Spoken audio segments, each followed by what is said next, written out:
It is reported on the authority of Abdullah that the Messenger of Allah, peace be upon him, observed, the best of the deeds or deed is the observance of prayer at its proper time and kindness to the parents.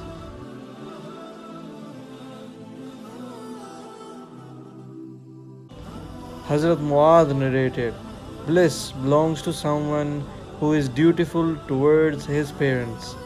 Allah Almighty will prolong his life.